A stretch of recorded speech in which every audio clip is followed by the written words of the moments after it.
Hi everyone, Xavier from Exemple Studio, and today I'll be finally showing you how to encode a video.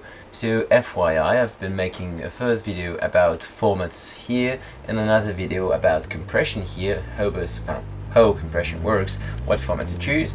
So that's a bit of a background for this video that will be really about the setting when I'm coding.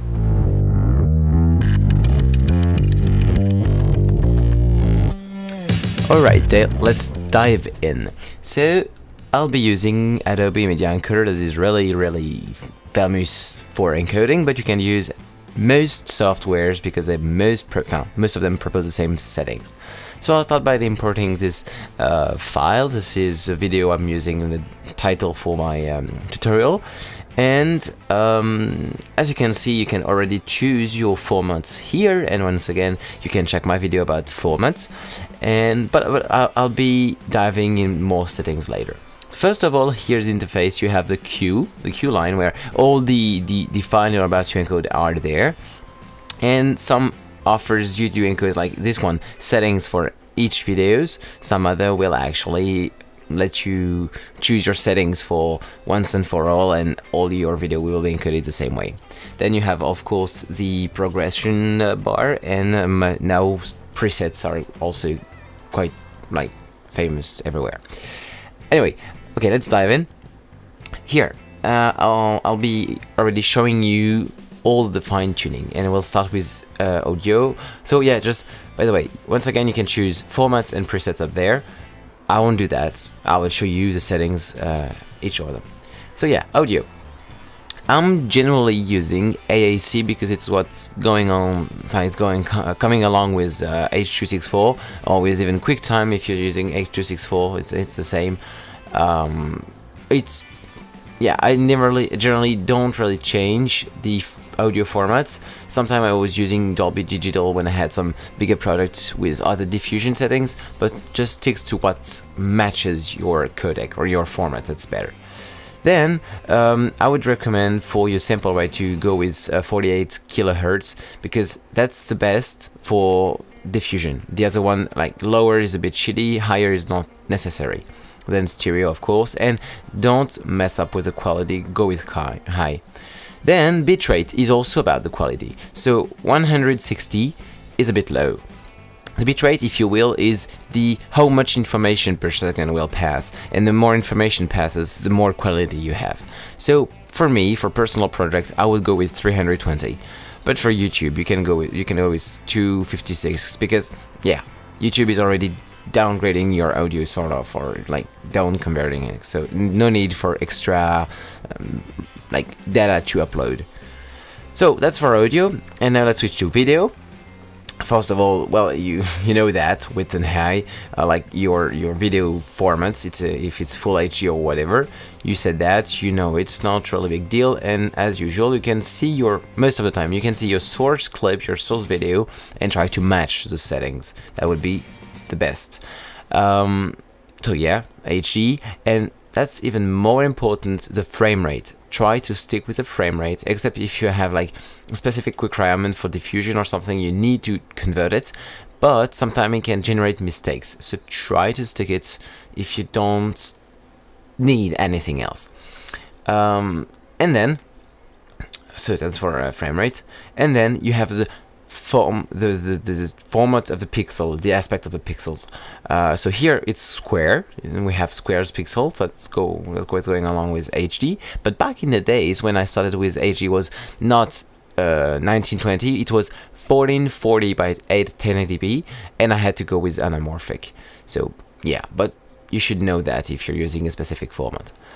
So otherwise, stick with square pixels. NTNC and PAL are worn out, old-fashioned stuff. We don't even need to take care of that. What's more important is the profile. So you have baseline, main, and high. That's what's going along with H.264.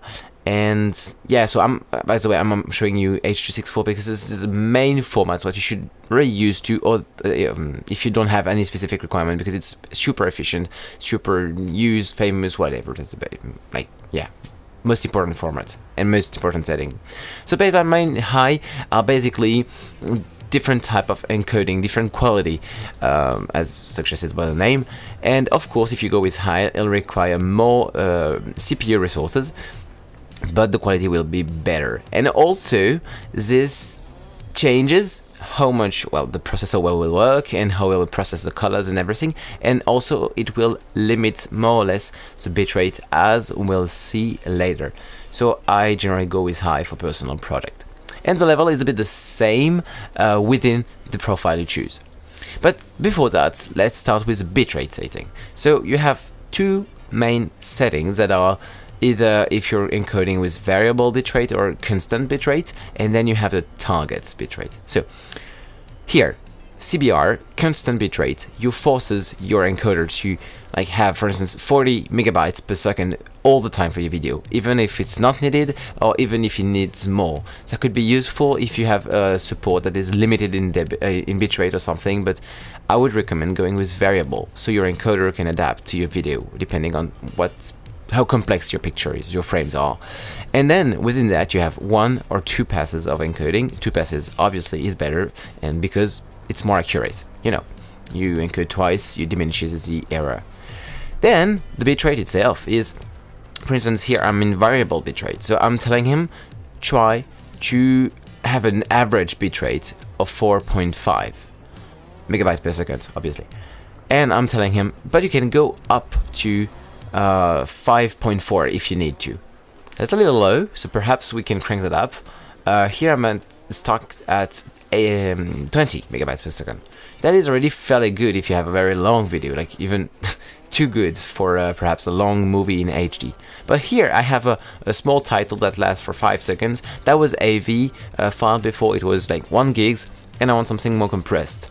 So 20 megabytes is not bad. You see, it's the final output file size would be 14 megabytes, so that's just fine. But we can go to up to high if I change the profile, and then I can even change the level, and I crank that up to 300.